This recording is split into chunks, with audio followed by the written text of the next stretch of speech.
This is the way that we bring it down. Down, down, down. Down, down, down. Down, down, down.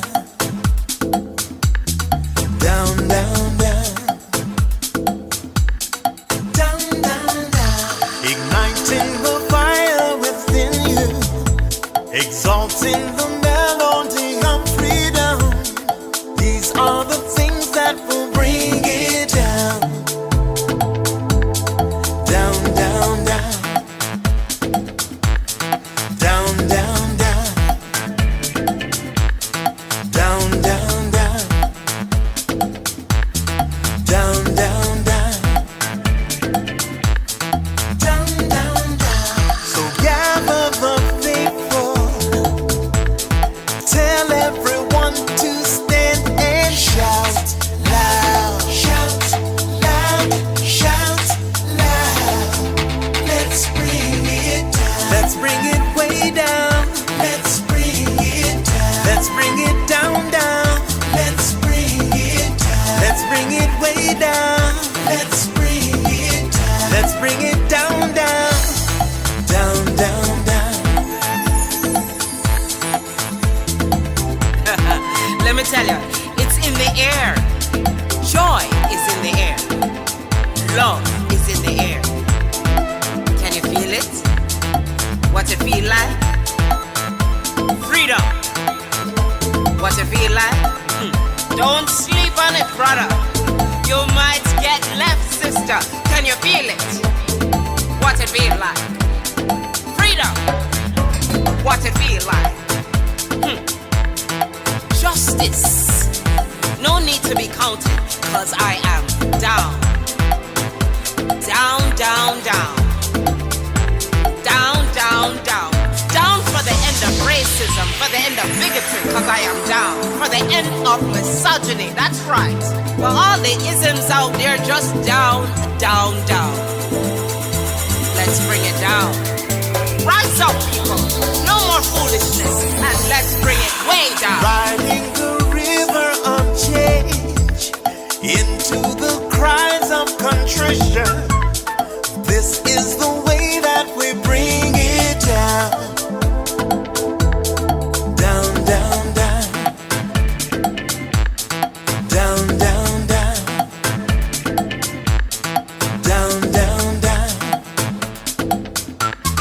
Down, down, down. Down, down, down. We are the children of Eden, dancing and celebrating freedom. We are the ones that must bring it down. Down, down, down. Down, down, down. Down, down, down.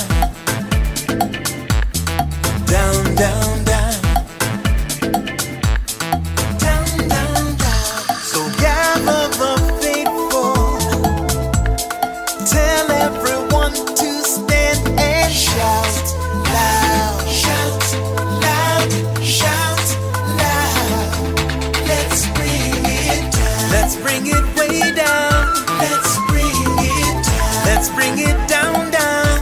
Let's bring it down. Let's bring it way down. Let's bring it down. We've got to bring it down. Down. Stand up and shout. Stand up and shout. Rise together. Accountability starts now. The Eric Dawson Radio Show. Yeah. Rise up. Stand up, shout it loud. If you are not prepared to come to that table and to represent that voice, don't come.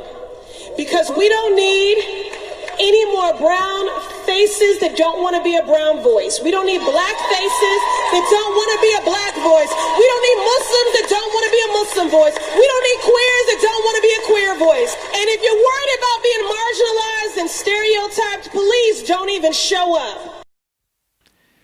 Hello, hello, hello. I gotta play just this part of it.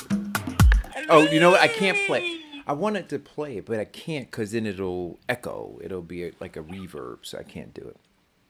Anyway, you sound like Mrs. Doubtfire. Hello.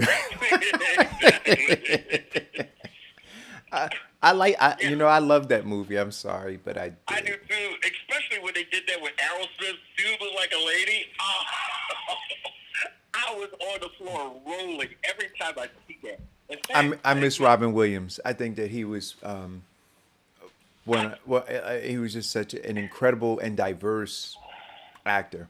And I followed his so brilliant. I followed his career from Mork and Mindy, all the way up. Yeah.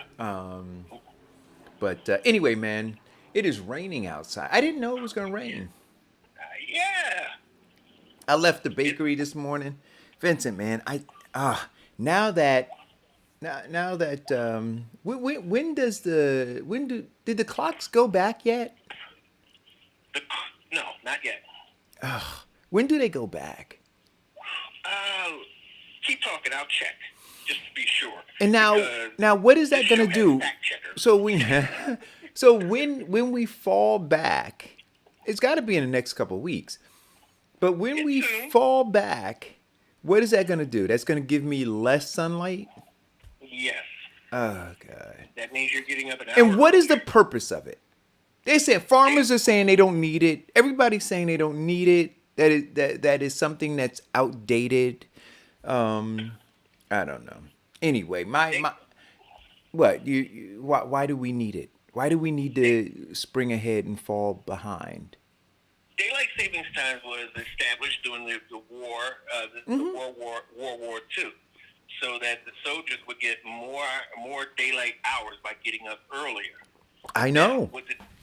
What the Germans did was that they set the time back, but they never set it forward. The Americans set the time back, and then in the spring set it forward again. So we're constantly under that. And then we set it back again, and we set it forward again, and we set it back again. Like, yes. Why? Well, see, this country is so steeped in tradition, right? Like, we do stuff and don't question it. We just do it because it's been done. Oh, yeah. Right? In fact, it's relatively soon. It's in 14 days. Sunday, November 1st. This should be the first revolt, people. Let's revolt again. Let's revolt against setting the clock back. Right? Let us say, you know what, we're gonna break from the herd mentality. No, not the confusion of herd immunity and herd mentality that the president was talking about. I'm talking about herd mentality in terms of thinking like everybody else, mindlessly. And say, look, I'm not gonna do it because it doesn't make any sense. Like, why do we just do stuff that doesn't make any, and we're waiting for permission from whom? Who would give the permission to end it? The government? The government. So the government says, you know what? Thou shalt not set your clocks back anymore. And then all of a sudden, right, we all look and go, okay. Right? And then we would say, what? That never made sense in the first place. Right? But it doesn't make sense now when we're doing it. And nobody's questioning it. It's scary. Anyway, Yeah. I hate the idea. Oh, I shouldn't say hate. Hate is such a strong word, right? But I dislike getting up when it's dark and then coming home when it's dark. Like, I need my vitamin D. I need to bask in the rays of the sun. I need to sit outside and watch those damn cats frolic all over my grass and ruin my. I need to be out there. And now the rain, and it's gonna be dank, and then it's gonna just get downright cold, and then it's gonna be dark. Oh gosh. Well, you'll be surprised to know that daylight savings, they originally dated and coined it back to Ben Franklin. But he started it as a joke. So the farmers, if you want more work, set time back an hour. And the slave masters said, "Yeah, that's a great idea." Yeah, but but there's all kinds of technological advances that we have now, and so we don't need it. It's Well, not needed. well, it's still dating back to one, the ability to help farmers produce more product. And World War II was adopted by the Germans so that their soldiers can perform more work during the daylight hours rather than sleeping. Right, but what I'm saying is we can perform more work now. We have lights, we can run electricity, we could do stuff. We get stuff done. Or just, you don't have to set the so here's the deal. The sun still rises and sets at the same time. We just trick ourselves into thinking it's a different time. Right? No, well, Sure. In the winter, the science has, here's the thing. Science has been able to watch the sunrise and sunset to the fact that it's predictable to the second. The issue that we have is that in the winter, we have less sunlight. No. I'm not saying that. But when we set the clock back, we're not setting back the time the sun rises and sets. No, Do you understand? That's what I'm saying. We're tricking ourselves, right? We're not setting back the time the sun rises or sets, or moving up. Setting back when we get up. That's right. And so just freaking get up a different time. You don't have to set the time. You don't have to set the clock. That's what I'm saying. So we're tricking ourselves. So now you get what I'm saying to you, right? So now we're like, oh, it's like 4:00. No, it's not. No, it's not. It's 3 a.m. It's 3 a.m. But now you think it's 4:00. But the sun is still coming up the same goddamn time it was always coming up. But now all of a sudden we're like, oh yeah. Dude, I tell you, now we're so you're up gullible. an hour earlier. And that's all I'm saying. So just get up an hour earlier. But we don't want to get up an hour earlier, right? We want to get. So here's the funny thing. This is a funny thing. So we don't want to get up an hour earlier. So we trick ourselves into thinking. So we're gonna fall back, right? So in 14 days, you said it's gonna be, according to the clock, it's gonna be 9:14, not 10:14. Yes. Right? But it'll really be 10:14. But we will all convince ourselves that no, it's 9:14 now. But we've gotten so accustomed to it that we look forward to the fall so that we can get that extra hour of sleep. Right. Which is ridiculous. Because the fact of the matter is, in 14 days, right, whether we set the clock forward or backwards or left it alone, the sun is gonna come up the same time it's due to come up. It's not gonna change because we changed the time. I just want you all to understand that. So, anyway, That's our morning fodder for the day. it is because I tell you, man. I told you we're in Wonderland. We're in Wonderland. So, listen. There's some things that Diane said she wanted to talk about, and I think we should talk about them. One of them, and hopefully she'll Should we call wait in. for Diane? We can. So we're gonna talk about Ice Cube. Gonna spend some time talking about Ice Cube. Now, Yeah. I don't know if my statements yesterday were misconstrued, but I thought it was clear. But I got some text messages and stuff. But I thought it was clear in saying, look, at the end of the day, right, we should be negotiating with whomever, right, or whoever is going to offer us something. And I saw a meme on Facebook yesterday which encapsulated my thinking around this. And it said, imagine this scenario. Ice Cube went to Kamala and Biden and requested something, and they said, "We can't check with you right now. Come back later." So he leaves, and he goes over and he says to Trump's people, "Hey, I got this thing," and they say, "Oh, come on in." And what we want is that he say, "No, I'm going to sit here and wait patiently like Biden and Kamala told me to." Now, when you look at it like that, you got to say no. Why are we asking permission to demand what is rightfully ours?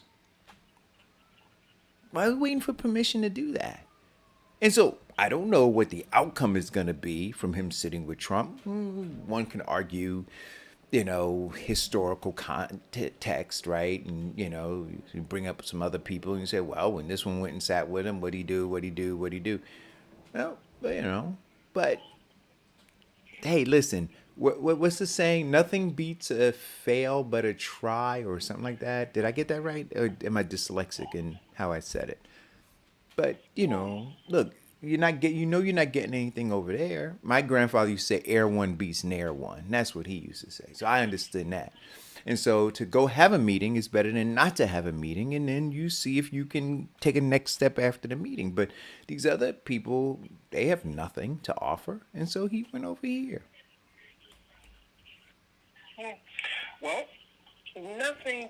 They attribute to success is the attempt. And as we always talked about failure has a way, if you fail properly, you get to learn how to get a success. But what we've run into is that, and I don't know if this is a segue, what we've been finding out with our candidates, because we're now down to 18 days, is that some are learning from their failures and some are not. Case in point, the Dueling town hall meeting. And I'll run this down until Diane gets on, and then we hit the ice cube because, she has been really passionate about it yesterday. But the Dueling town hall meetings has exhausted everybody, once again, because Trump pushed to have the same time as Biden. The second thing is that everybody was going back and forth, seeing what each of them said. I took a different approach. I recorded one and watched the other.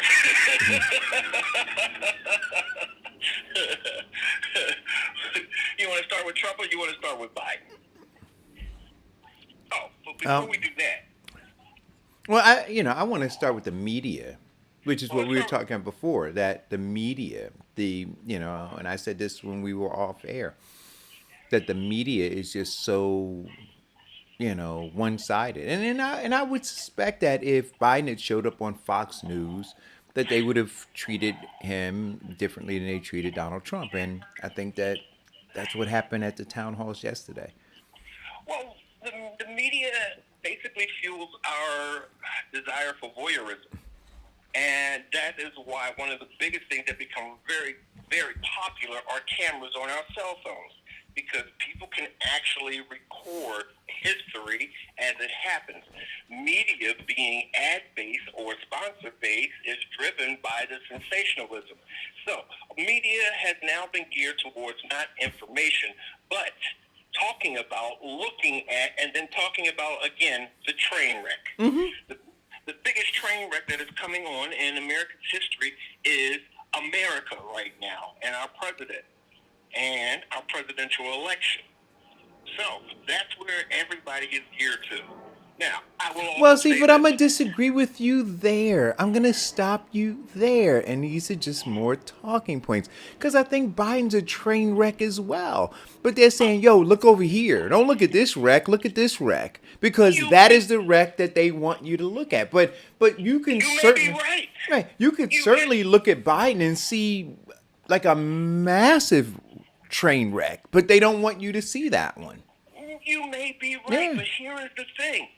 They are both In your thesis, they are both train wrecks, which means that they are both for viewerships, increasing viewerships, and both for increasing money on their airtime. Sure. So let's look at 2016. Nobody could get media coverage, and Donald Trump got his campaign for pretty much close to nothing because everybody was focusing on Trump. His re-election, they started reducing it, and then Trump started coming up with more jackassery or Trumperism or Trumpery, which is actually a real word. I'm sure our fact checkers will be Googling Trumpery. But what we found out now is that America has now stopped looking at the media, which used to just report the facts, to the media turning to expert and opinion. So, what did America do? They switched down to social media. We are now looking at the introduction of social media or being a formal source of political information. Sure. And Trump has turned social media as a huge source of disinformation. Well, they both have. No. Let me rephrase that because, and I was going to say this yesterday. This is something that Barack Obama says, and tell me if it doesn't sound like Eric Dawson. Trump is not the cause of the disinformation of social media. Trump is the symptom. It's already been there. People have been spreading lies and rumors on social media forever. The fact is that, as he said, Kennedy said, the most dangerous thing is the uneducated or uninformed voter. Right. Case in point. Remember in the 90s where social media, the big storm on social media was the information about people driving without their headlights on at night, and if you flashed them or let them know that their lights weren't on, that they will follow you and kill you. Mm-hmm. Yes, that disinformation became culture in our society. And it has sparked incredible misinformation. Remember the one that happened in the 2000s about Sinbad committing suicide? Right. Exactly.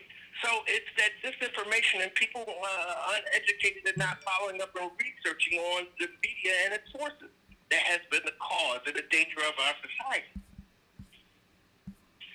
So, by the way, Yes. the United States Board of Election has confirmed over 17 million early ballots. Well, I'm reading a day ago, The Hill said 14 million. Then later on yesterday, CBS News said 16 million. And now Al Jazeera is reporting 25 minutes ago, 21 million Americans have voted early. Yeah, well, I check with the board. Mm-hmm. They said 17 million as of 9 a.m. this morning. Now, that changes in real time. So by today, it may be even more. Well, PBS yesterday or 2 hours ago said 17 million. 22 hours ago, CNN said 17 million. So, we can again. So here all of the 16 million from the Washington Post. So we're talking about news, right? Mm-hmm. so all these news sources are reporting different. Yes. So that is the news. Nancy McConnell. But let me read. So I'm just going to read a bit so that folks. So this is from CBS this morning. 16 million is what they reported, right? It says 16 million Americans have already voted by mail. Here's how one New York county is processing the ballots. It says more than 300 election-related lawsuits in at least 40 states have been filed this year, according to the Stanford MIT Healthy Elections Project, and many of them challenging some aspect of mail-in ballots, including witness requirements and ballot deadlines, although a record 16 million Americans have reportedly already cast their ballots for the 2020 presidential election.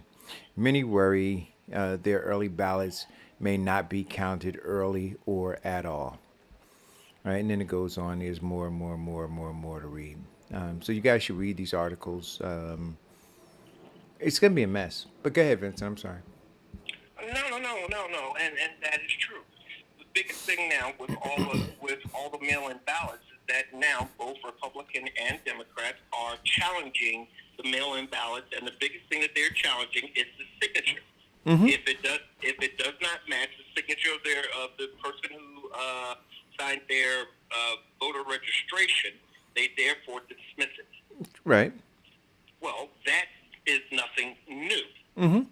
In fact, Obama reported in his second term that by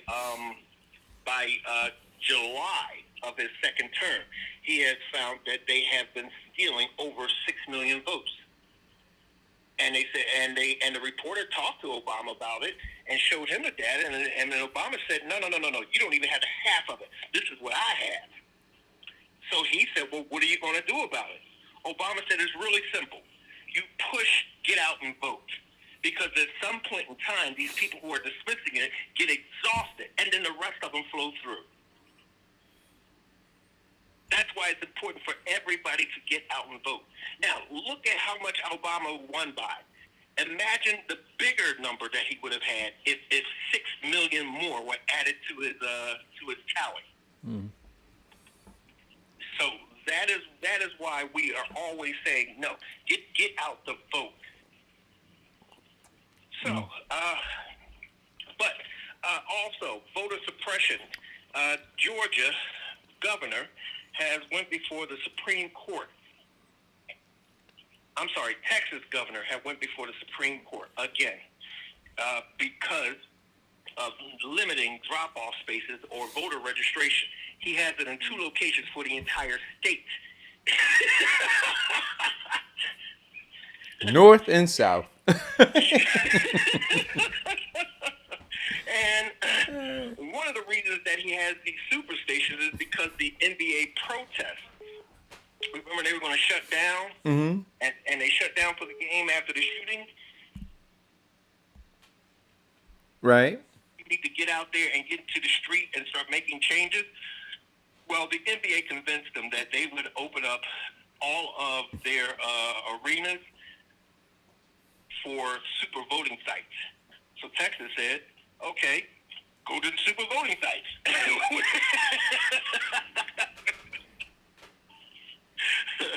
So it is an average of a 4-hour ride in each direction to go out to vote. Not to mention standing in the long line to go out to vote. They say Voter suppression. call a go. Good morning, guys. Hey, good morning, Jody. Good morning, Jody. Hey, Jody, is it raining in South Carolina? I'm in North Carolina. Oh, North Carolina. Well, still, is it raining in South Carolina? I'm sorry.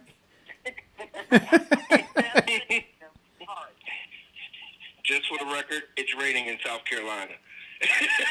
It is? Yes. Absolutely. So, Eric, what did you watch, or did you not watch?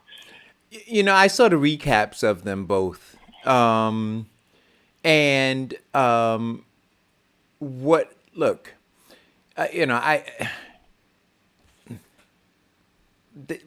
Dodging questions, filibustering in terms of how they answered or not answered. All of that was expected. But also what was expected, which I said to Vincent, was that, and I believe this. I think that in those 2 town halls, one was designed to legitimize a candidate, and the other one was designed to discredit a candidate. And you could see it. And so for me, I was just more the same in terms of the media. Okay, so I watched Trump. I told you, America. Hey, wait a minute. Can I ask you a question, Jody? Before you say, who got the highest ratings? Do you know? Absolutely not. But Keep talking, I'll check. right? highest rating. Okay, I'm Googling it as we talk. No. Go ahead, Jody. You keep talking. I got my money on Trump having the highest ratings. Oh, yep. See? And I'm one of those people, and I thought about it when I was watching. I'm like,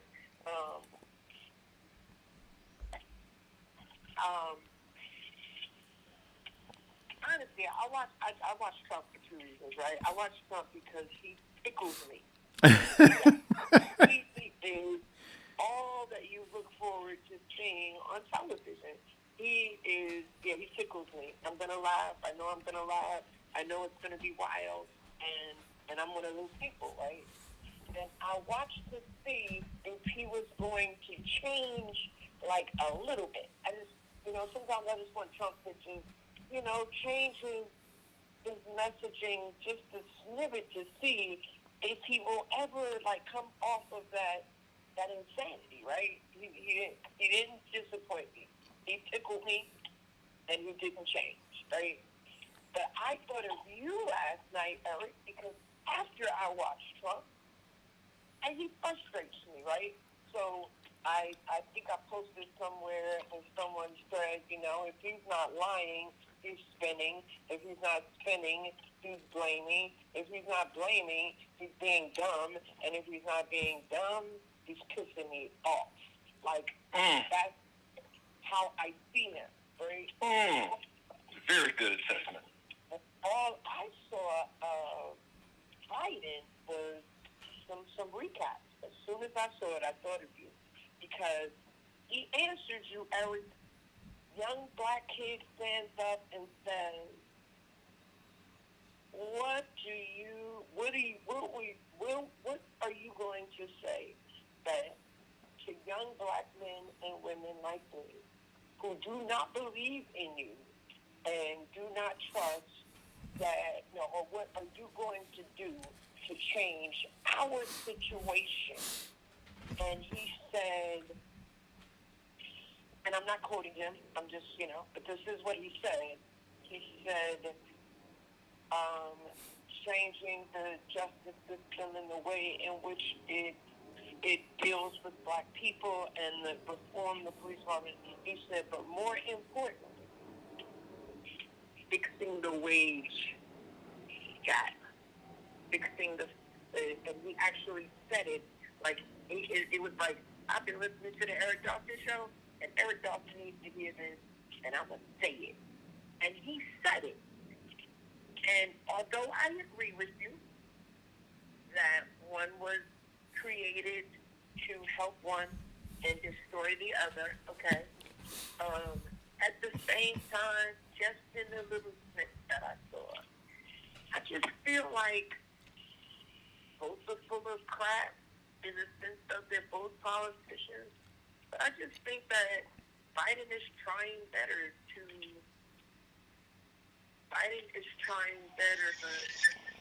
manipulate us. Right. So Jody, that's exactly right. So that's where we get to. So Appeal to our it's not about appealing to our better angels. It's about him Manipulating.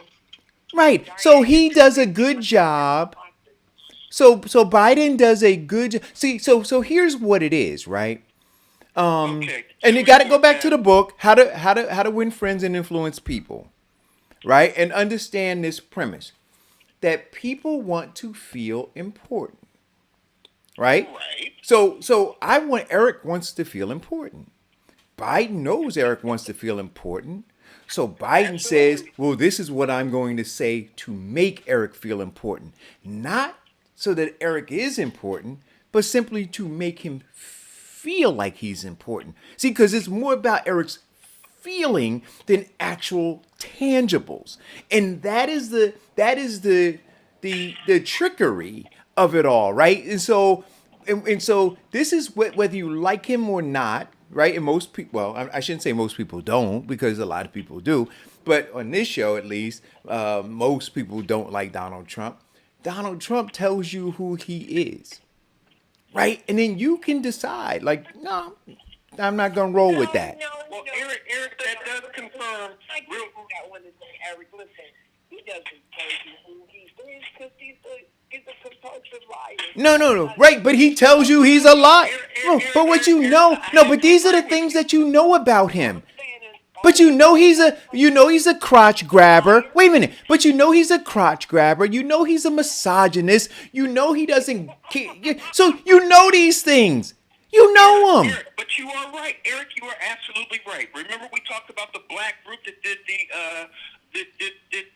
polls, and then they started doing the focus groups to find out why the polls are why does Trump have 18% of the black. And what did they say? Okay, Vincent. What did they say? The biggest thing that they said was the fact that Trump is honest in who he is. It is.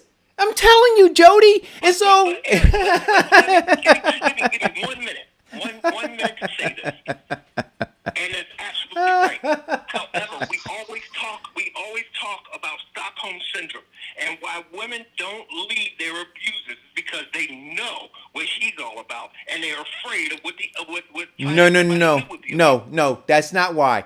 That's not why they don't leave. They don't leave because he sweets. They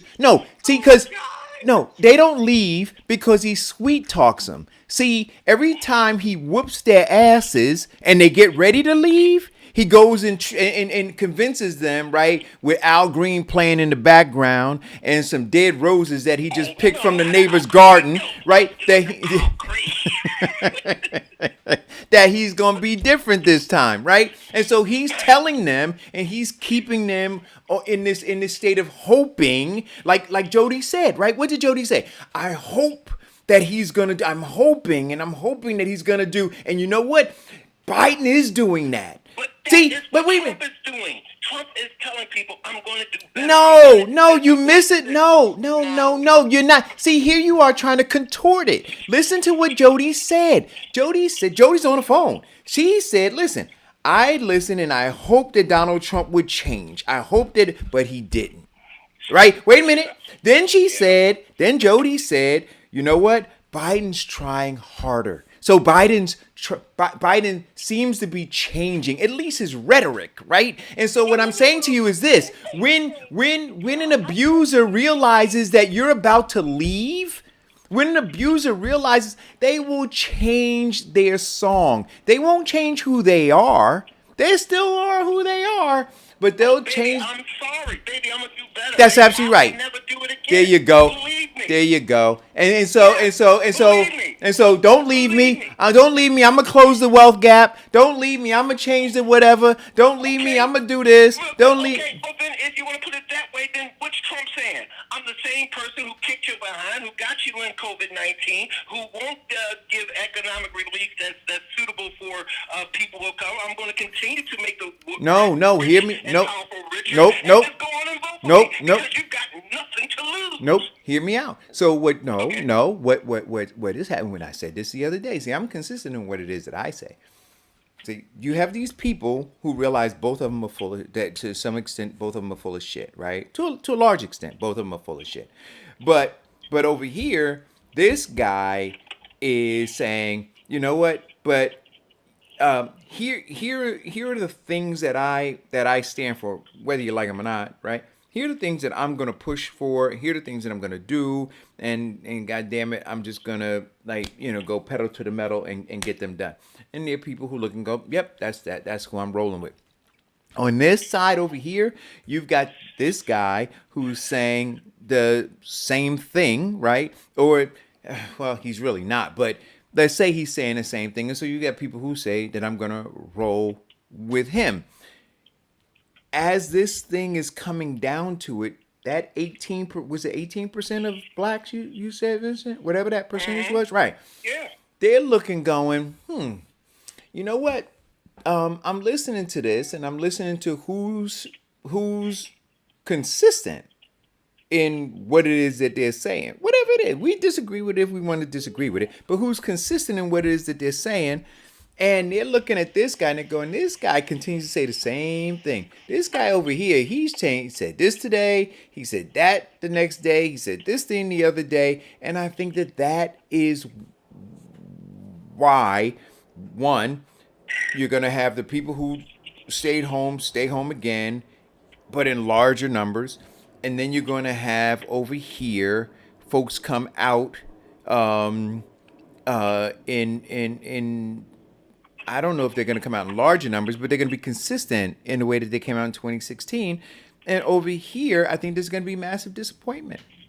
Well, the facts are feeling different, Eric, because we just talked about 17 million people have now done early balloting. This beat Right, but here's every record in right, but here's the thing that we don't know. Right, here's the thing that we don't know. I listed the number of House seats, the number of Senate seats. I listed all of those other things, right? All of them. And I can tell you that and I hate to be anecdotal when I talk about stuff, right? But people are talking about voting down ballot.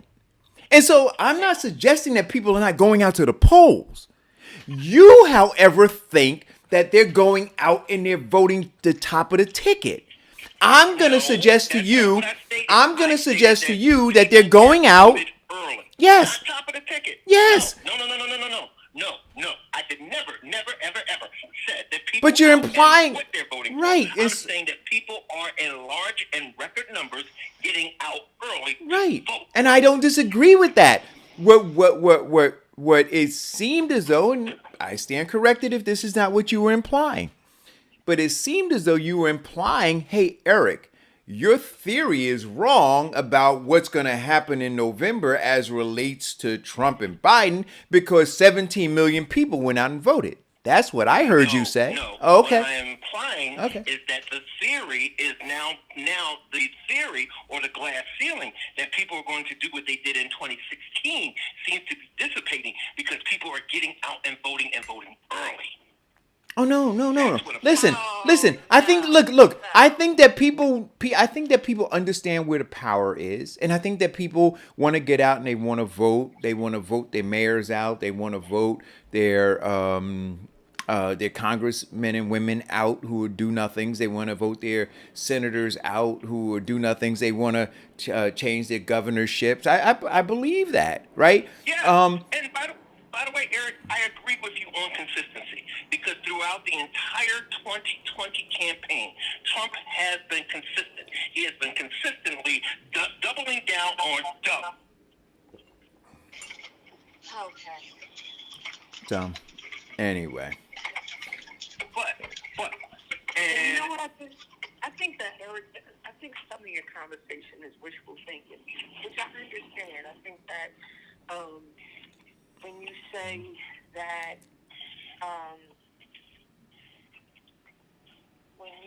that, you believe that one group is not going to come out based on that 18% that Vincent gave you, which I don't even think is correct, but cool, all right, and that the other side is going to come out. I think that's wishful thinking, which I understand, to teach the Democratic Party a lesson, which they definitely need to learn. However, when you look at the people, or you look at the areas like in Atlanta where you're seeing those long lines, those are Democratic areas, right? Those are black spaces. Sure. Where voter suppression is happening, and so you see those lines extending out. And the way in which they're reporting it is that those lines are not throughout the state of Georgia. Those lines are in those areas, those specific areas having time. So that means that Democrat is coming out, that African American, Hispanic, and white, because those lines are mixed in color. They're coming out to vote against something. Am I going to say it's the top of the ballot or down? I have no idea. Yeah.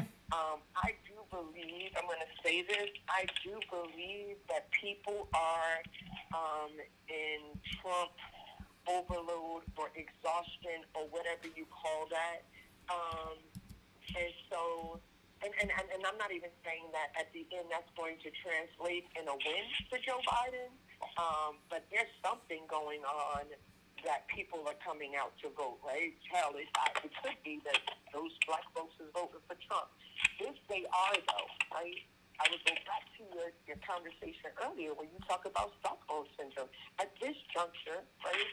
And this is not a up for Biden. This is just a focus on Trump for 2 seconds. And I do agree and have rolled over in my bed 50 million times with I am in my head saying, stop talking about Trump, and I get that. And I haven't lately, but I am going to go on a Trump binge right now. Wow, you are so brave. So, but Jody, but with that, you talk about Trump, but we aren't talking about those down ballot candidates. And while people are talking about people are coming out more to vote, does not equate to them voting for Biden, period. I've talked to a lot of people, and I know you've talked to people too, that are undecided, that are very undecided on who they're going to vote for, which means that if they're undecided, they really aren't going to lean any heavier to the Biden side than they would to Trump's side. All they need is one particular incident to happen for them to say, yep, I'm voting for Trump again. I knew Biden was a piece of crap. So here's right, that's Stockholm Syndrome, right? Because I still believe this, even though I'm not like super excited about Biden, right? But here's real. As a black person in this country, right? Because he's still not changing his tune when it comes to us, right? So he's not fluctuating on, hey, suburbia, I saved you from the Negro. He hasn't fluctuated on that at all. He hasn't fluctuated on, I'm pro-cop and anti-Antifa, which he translates into black people marching. You know, like, he that's what he believes, right? He hasn't fluctuated on anything that is anti-us. So if you vote for him as an African American, yeah, you do have some form of somebody syndrome. It damn sure ain't pro-black syndrome, right? I believe this dude is gonna do right by me and my community. And as Eric says, shouldn't we be focused on that, right? I believe it doesn't, and this is in general, right? It is most likely that the President of the United States won't do much that changes my life and my little circumference and my little family and how we move, right? But I definitely know that, and I learned this in North, that the man that stands up and calls you your local leader, he can effectuate much change. So I do think that is much more important, right? And I do understand that that's where people should put their time. But we're here now. We're in this space where presidential election and what we're going to do. Hey, Jody, hold on 1 second. I'm going to ask you guys to hold on 1 second.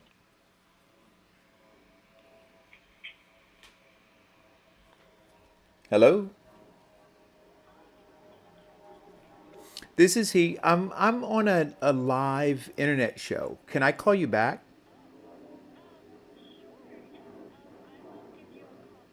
Yeah, 12:30. Yeah, 12:30 would be good. All right. Thanks.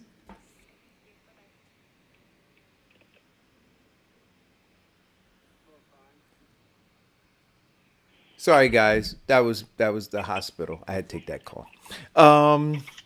So Yeah, so Jody, with all of that being said, you say that we're now in a time with the presidential election, and that's what we have to pay attention to. However, all those other elections are still happening. And the reason why we still keep getting what we get on a local level that really, like you said, really affects our lives daily is because we don't pay attention to it. And because we've allowed the Democrats, again, to focus us away from who's on down ballot on the Democratic Party list and focus more on the top of Trump and Biden. And if we continue to let that happen, we will continue to have the same problems that we have now because we're not paying attention to our local elections. And nobody is talking about the local elections. If you watch, I'm sure even in your state, like here in New Jersey, they aren't putting out the propaganda and the commercials and the literature and all of that stuff. They're not doing that. They're spending all their money on the top of the ticket because they're diverting our concern away from ourselves and more towards Trump. like I would want to know in these tabs, right? As they're compiling this data, because Democrats say, and we talk about it on the show, the larger the voter turnout, the better it seems to be for Democrats, right? Historically, the lower the voter turnout, the better it is for Republicans, historically speaking. And so on the Democratic side, they're saying, hey, listen, any voter that's coming out here, we're lumping them in as a Biden voter. Like when we compile all of this and we see that we had 1 million people in Texas come out on one day to vote, we're going, hey, that bodes well for Biden, right? We don't. They're not saying that they're lumping them in. Statistically, when black people are coming out, since black is the majority Democratic as a unit, and whatever percentage it is, the majority of it is Democrat. So when they see blacks out here, they automatically say that there's a strong possibility that that is a Democratic vote. No, I'm not saying it's not a Democratic vote. They're not even doing it that way. No. They're doing it by county, Eric, just so you know. No. I understand. But what I'm Atlanta, at least, or Georgia. no, I understand that. But what I'm saying to you is this: that whether they're doing it by county, right, or but let's even take Vincent's argument. I'm saying, okay, fine. They say that's a Democrat voter, but they're going a step further and saying it is a voter who's voting for president. And I'm saying to you, I want to see data that supports that, because I believe that there are people who will off ramp from the top of the ticket and vote down ballot. And that is the conversation that they're not having. And I'm saying, let's have that conversation. Go dig that data out and then share it. But when you share this one piece of data and then you lead people to believe that, oh, this is a determinant for the big kahuna race, I'm saying not necessarily. What it says to me is that people are engaged. I'm not denying that. It says that people want something, right? That they're not satisfied, and so they're coming out. They're in lines. They're doing whatever. The question is, for what?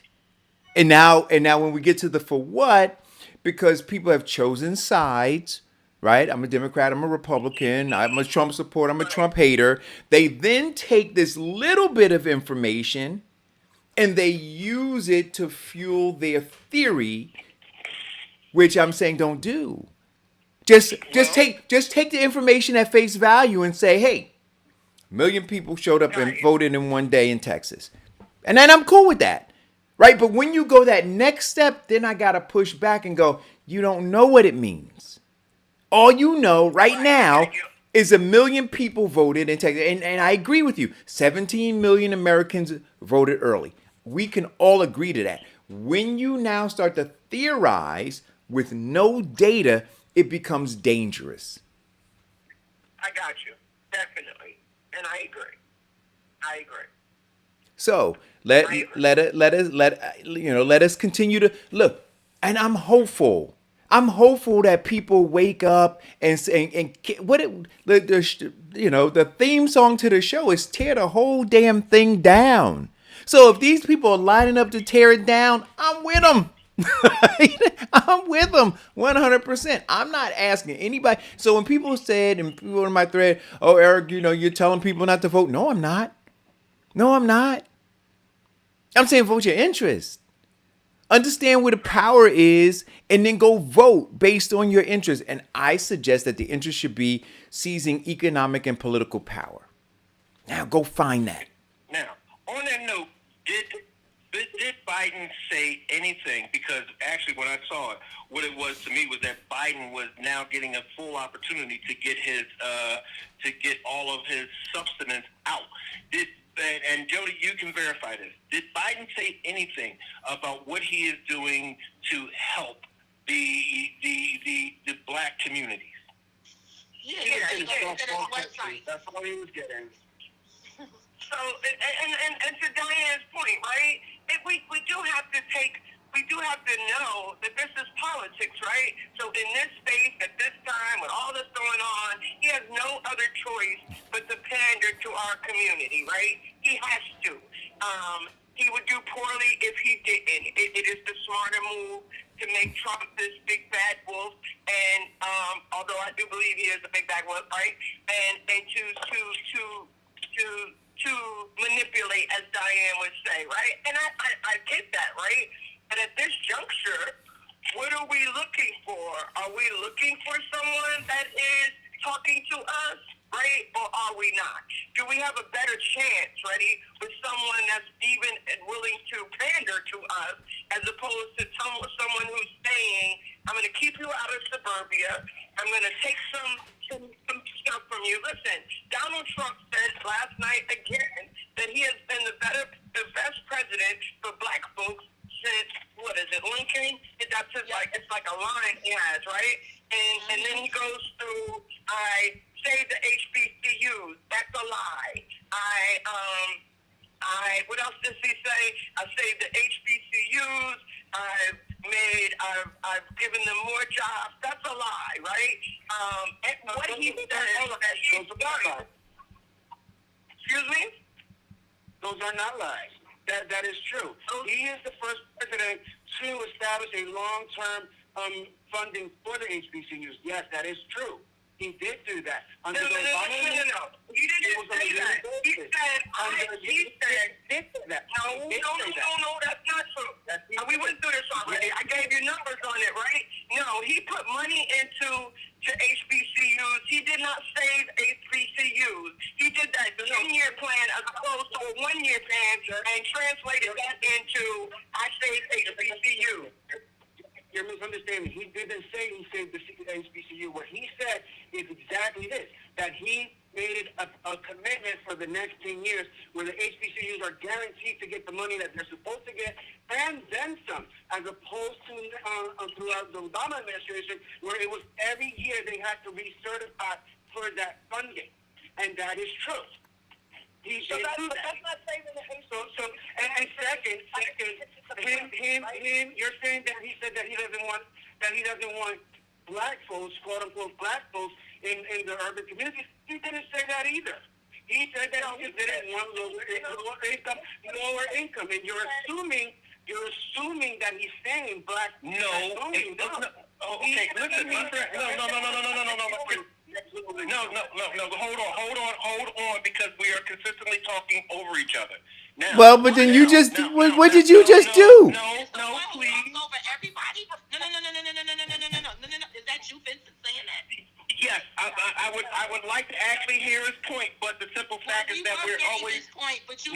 We weren't, Diane, and now you're talking over me while I'm just trying to actually say something. So could we let him get out? Could we let him get out his point? Right. So I believe that's. Why don't you be quiet, Diane? Right. And we can hear it. So I believe we have Dre Sandrod on the line. I think that's who that is. So go ahead. Finish your point. No, so I'm just trying to find, the statement that Jody was saying, that they weren't accurate. They just weren't, and I just want to make sure that people understand that, because there's a lot of interpretation that when you say that he doesn't want a specific group, it automatically refers to blacks and Hispanics only. No, he just said people of lower income. He doesn't want to have housing of lower income in the urban communities for people that have spent their money, that have worked hard to be able to afford that in a nicer little town, So that doesn't mean that he's saying only us Hispanics and blacks. That's just an assumption. But that was never stated. What he says is when he talks to suburbia, and he did it the night before at a rally. When he says he saves suburbia, he's specific about it. If you bring in low-income housing, you're going to bring in crime, you're going to be unsafe, and who in the hell else is he talking about? When he says, I'm talking to the suburban housewife, who do you think he's talking to? He acts as if suburbia he's talking about poor people. Already a mixed culture, right? So he the racist Trump equate housing. Remember, this is the dude, so we can only take what your history is to what you're talking about, right? So when he and his father were sued by the Justice Department for saying they did not want black folk in their building, that happened.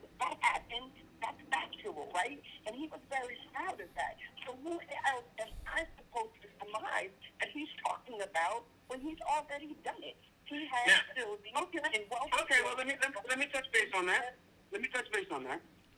whenever you're Okay, done. so based on that, I can base who he's talking about, right? Jay? Talking about. Hold on, Jason. Hold on. Yeah. Okay, now, Jay. About a racist, right? Who has already in his out of public life, out of political life, rather, right? Made sure that black people could not move into the buildings under which he owned. So when you say to this nation, hey, if we bring low income housing into your area, your crime is going to go wild. You're not going to be safe. Your property value is going to down. It is not an assumption. So Dre, can you acknowledge? Wait, Dre, can you acknowledge that what Jody is saying from a historical standpoint, which is that Donald and his father were engaged in such behavior, right? To keep specifically black people from moving into their building, right? And so now for him to be president and to talk to homeowners, right, and say, I understand your pain of having made an investment and not wanting certain people living among you, right? And so what Jody is saying, that his actions, his past actions, don't require him to say, at least to her, black people, because he did it already to black people. Can you at least understand that? Oh, I completely understand that, but see, this is where I'm coming from. You know, we're holding him to a different standard. You know, we're holding him to the fact as if he can't change. You know, but in the same token, you forgive Democrats for changing their mind. You know, on every single stance. But here's the president who, you know, yeah, that may have happened. I'm going to acknowledge that. You know, he did. That may have been the case. But over the years, you've seen him that some of his closest friends are blacks. You've seen him with Oprah. You've seen him don't you say I got black friends. Oh, don't. Let me finish. You know, and what I'm saying is, everybody's entitled to change. From one point of view, you can always change. Me, for Well, I agree you can. I was a Democrat my entire life, you know? My entire life I was a Democrat until 9 years ago with my disappointment with Obama. You know, and then also being part of a union and being a shop steward and all that, I saw all the hypocrisy. I saw that they really didn't, you know, they really just don't care about us minorities. Democrats, white Democrats do not care about us minorities, period. They use us, and then they keep us aside, and we tend to just accept it and forgive them. You know? Now, Jay. Let him finish. Okay. Now, Jay. Let him finish. Can I please? Let him finish. Go ahead. So with that said, you know, and that's when I decided, you know, I'm gonna decide,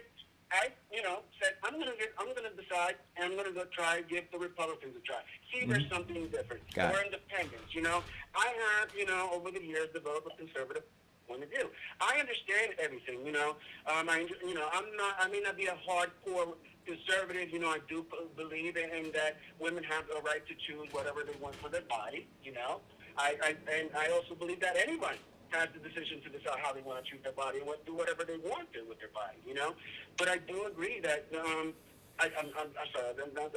is that we have to understand that people can change their mind over time. Okay. That's just a fact. Got it. You know, nothing is written in stone. Got it. You know, and we have to look past that. Okay. What were you gonna say, Vincent? Now, Jay, if I could. Now, I want to clarify one simple thing that you said about Donald Trump and historically black colleges. First and foremost, he did not save it. The bill to actually save and give funding to historically black colleges and universities was started by a black woman senator, and it was also pushed through by Obama. Why that didn't go since 2011, when they actually introduced it, till now, was the simple fact that it stood and it was held up by Mitch McConnell. The same reason why Obama could not support a Supreme Court justice and federal court justice, because they were all held up by Mitch McConnell. And the simple fact that Mitch McConnell and Lindsey Graham said that we're going to do everything we can to make him a one-trick pony. But yet you are upset with the... Wait, let me finish, because I did let you finish. Well, because he's a caller, though, Vincent. But Vincent, he's a... All right, but Vincent, but what I'm going to say to you... Please. No, Vincent, I'm gonna let you finish, Vincent. But what I'm saying to you is this: he's a caller, right? So yes, we're gonna let him talk. Now, you are upset about the Democratic Party, and you should be. You should be more upset about the voters, because Obama's midterm election, there was an influx of Republicans coming in. They flipped the Senate and the House. You should be upset with everybody else, because he was looking to do something good, but nobody gave him any support in terms of getting people in Congress and people in the Senate to back these plans up. So, and then the Republicans did exactly what they wanted to do. They stalled everything. So, do you agree? I'm done. No, okay. So do you know who Dr. Claude Anderson is, Vincent? Not familiar. Okay. So, Dr.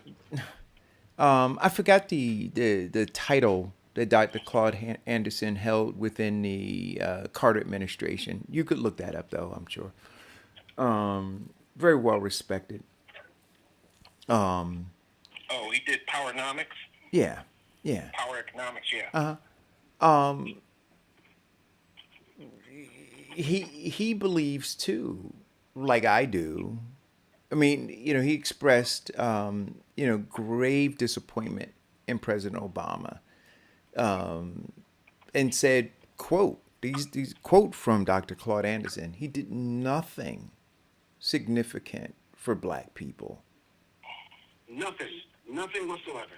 Right? And Candace says the same thing. But how much validity do we take to that until we know the underlying issues?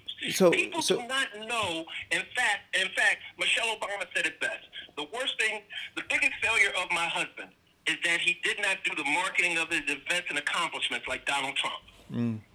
Listen, let me tell you something, Vincent. We're talking about the same president that when Eric Garner was killed by that cop, because he was killed by that cop, he didn't do anything. He didn't even reach out to that family, okay? Hold up. Oh, go ahead. Documented. All documented. So let's not say that Obama was this sad, because he wasn't. He just wasn't. We gave him a chance. We voted him in, and in his first term, he had a Democrat Senate and a Democrat House. And he did absolutely nothing for minorities.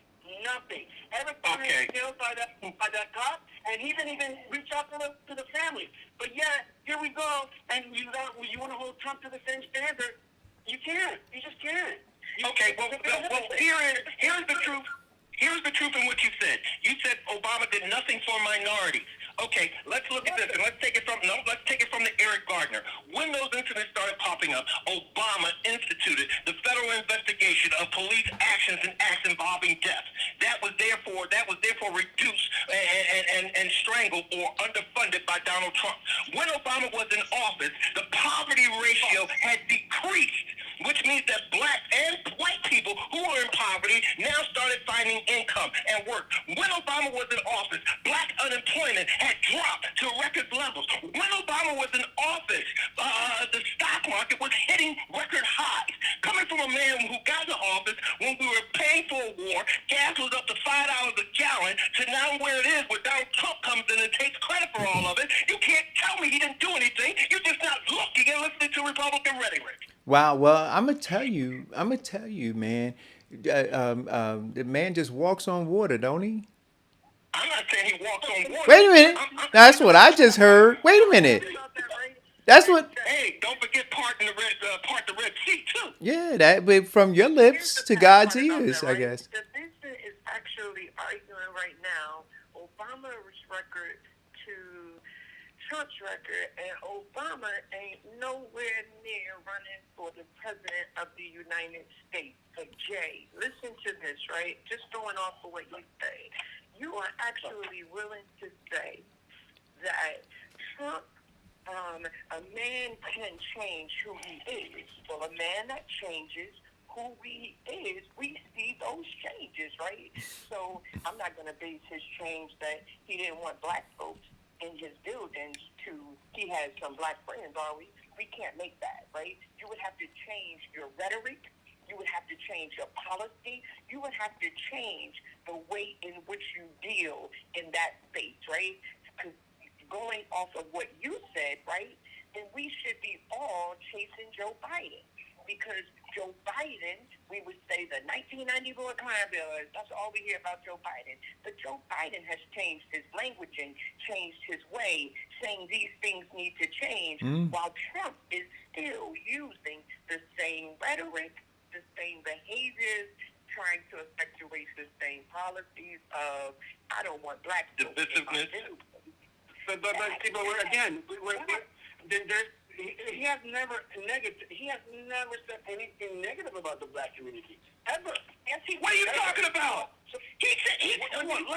Brother, he has never said anything about negative about the black community. Well, let's look at the Central Park 5. He did a full-page ad and said that they should be in jail for the rest of their lives. Why did he say that, Vincent?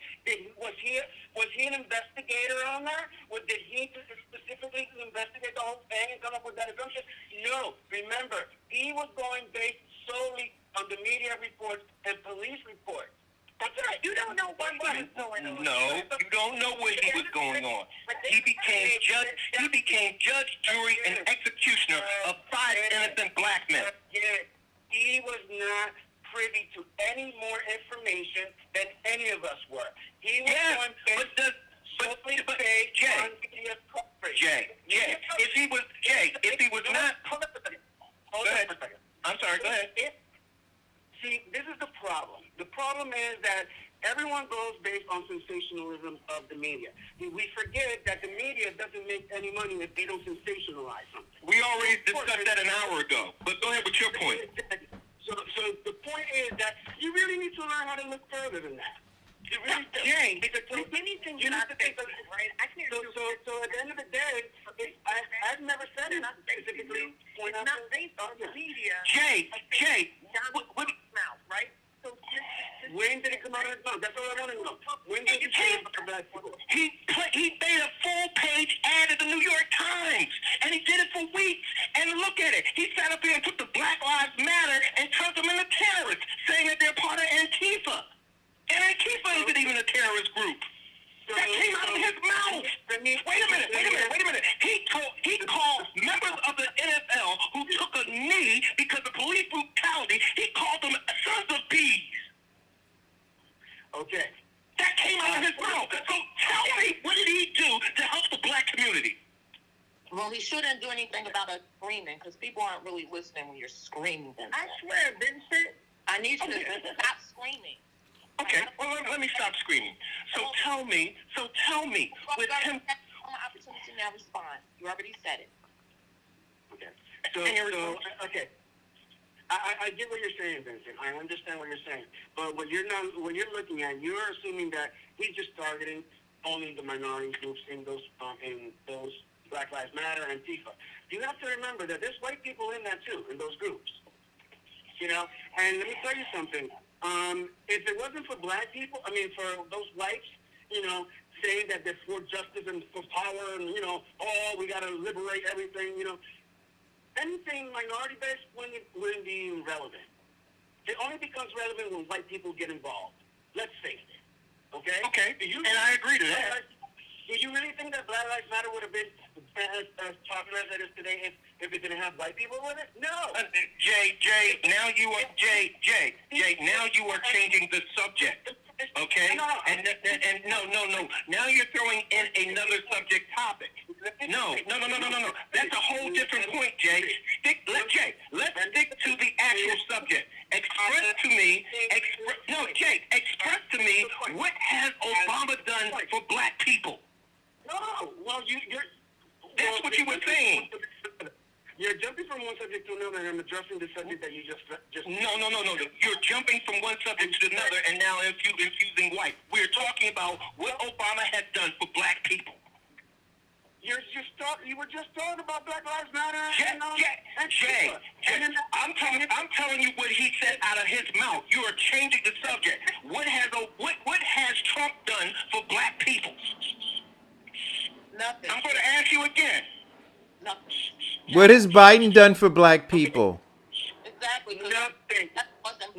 Because Obama's not. What has Biden done for black people?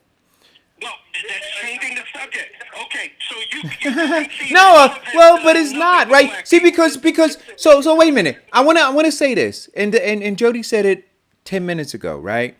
So Vincent, you are the epitome of what's happening in this election. It's not Biden running against Trump. It is Obama running against Trump. And they have convinced you of that, and that's why you're now arguing Obama. I'm arguing Obama. Oh, wait a minute. Obama. Wait a minute. I am now talking about Trump. Wait a minute. I am now talking about Trump and what he said. No, wait a minute. No, wait a minute. Vincent, you spent the last 10 minutes. Listen, to be honest with you, if Bernie would have won, I'd have been a happier person because I was actually for Bernie. Or another person who dropped out of the primary. Okay? And as I said earlier in the show, that Biden was not my first choice. But what I am... But that tells you that the fact that confirms what Eric is saying. The election is ultimately about Obama and Trump. That's exactly what it is. Because the vice president is just an extension of Obama. They're manipulating because neither one of them have done nothing. You got to remember, we have a person that's running for president that has been involved in politics for over 40 years and has done nothing for minorities. So there you go again with who he has done nothing for minorities. I gave you 5 points about what he's done for minorities. I asked you what did Trump do for minorities. You couldn't answer. And here's the answer to that question. No, let me finish. Please. Here is the question. Why are people bringing up why no Jay Obama. Jay Vincent, but Vincent, okay, so Vincent, and let me say this. Vincent, I want to say this, Vincent. No, Vincent, but first, stop begging to speak. One. Secondly, when a caller calls in, we have to let them talk. You cannot just cut a caller off. I appreciate that he's taken time out of his day to call in. We got to give them an opportunity to speak. You can't bulldoze the caller like that. Okay, so go ahead, and then I'll finish that 1 minute point. Go ahead, Jay. What has Trump done for minorities? Go ahead, Vincent. You're dying to speak, so go ahead. Okay. Now He can't help himself. The reason. Let him go, Diane. Go ahead, Vincent. The reason that America is fixated on making it Trump versus Obama is 2 reasons. One, Obama rents space in Trump's head, and 2, let him go, Diane. Biden was Obama's vice president. So what they can't do is find ways to attack Biden, but they do ways to use it to continue and foster that rhetoric that Obama did nothing and Biden did nothing. And the true record is that they both helped the black community a great deal. And here's the thing. Yes, Biden does have his bad points. But like Jody said, he has shown growth and change. And that growth and change is what we need. He admitted that the war on crime in that bill was regrettable. He admitted that, showing change. And my minute is up. Vincent, you have a lack of self-control. I think Eric made it real clear and simple. We have a guest that called in. They should be speaking. We don't need to hear from you the same repetitive comments again. You have to learn self-control. I did learn self-control because the guest said, go ahead, Vincent, because you're dying to speak. So I took that opportunity. And thank you, Jay, for allowing me that. You are determined to outspeak people. That's not how conversations go. So if you have so here's the deal, right? Look, I'm not the only person apparently who was more than disappointed with Obama's 8 years. So what is it then? Because the race is clear, and the Democratic Party, since Obama, they've been chasing to find that love that they saw wrapping around blocks, right, to vote in 2008 and in 2012. But those people that you say he's done so much for aren't wrapping around the blocks, right? So even when he comes out and speaks and says, hey, come wrap around the block again so that we can continue the work that I did, because this guy wants to tear it down. Those folks are not listening to that. So how do you based on all of the things that you're saying that he did, that they should be feeling, right? they should have felt that love, right? They should be soaking in it based on all of the stuff that you say he did. Why then are they not, like, why have they been reluctant to come out and and continue to flow of that love? Well, I cannot say that there has been a reluctance of love in carrying on the Obama legacy through Biden, because I'm looking at 17 million people who have voted early. Now, I'm not saying that they're going to be all Democrats or whatever the case may be, but I am saying that this present condition has galvanized people to get involved. Now, whether they're involved for the Obama love through Trump or the Trump version of making change, I cannot dictate. The election will do that for me. Right, but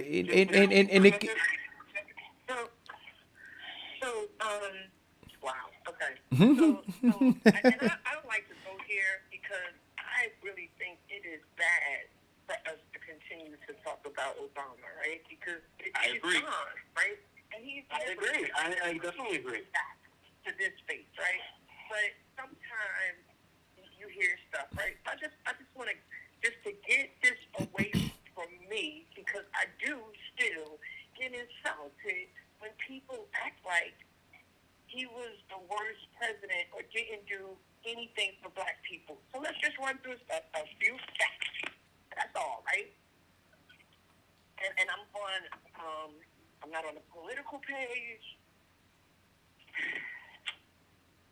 The unemployment rate for African Americans peaked at 16.8% in March 2010, right? Since then, during his second term, the African American unemployment rate has seen larger percentage point declines in recovery, falling much faster than the overall unemployment rate, right? The real median income in 2014-15 increased by 4.1% in black households, right? The president enacted permanent expansions of the Earned Income Tax Credit, which together now provide about $2 million in African American working families with an average tax cut of $1,000 each, right? The poverty rate for African Americans fell faster in 2015 than in any year since 1999. African American children also made large gains in 2015, with the poverty rate going down by 4.2 percentage points and 400,000 fewer children, black children, in poverty. poverty, right? That's just in our home. Health, the 2013, due to the Affordable Care Act, 3 million uninsured, non-elderly African Americans gained health coverage, right? Teen pregnancy among African American women was at a historic low. Life expectancy at birth at the highest it's ever been in African American homes. In education, the high school graduation rate for African American students, highest point in history since the president took office. Among African Americans and Hispanic students, 25 and older, highest student completion and higher, right? Let's go to that HBCUs. The U.S. Department of Education is responsible for funding more than $4 billion for HBCUs each year. That's why I said whether I got to apply every 10 years or I got to apply every year. If they get in the money, or we arguing about years, or we arguing about the money, because between 2007 and 2004, the increase went from $523 million to $824 million during his listen. I could go on and on. I think the problem with Obama was that I feel so glad for black folks that we get in this space, right, is most of the things he did, they covered. They never said it. You never hear what Obama did on the news because, listen, whether they were Democrats in that Congress or Republicans in that Congress, they were white.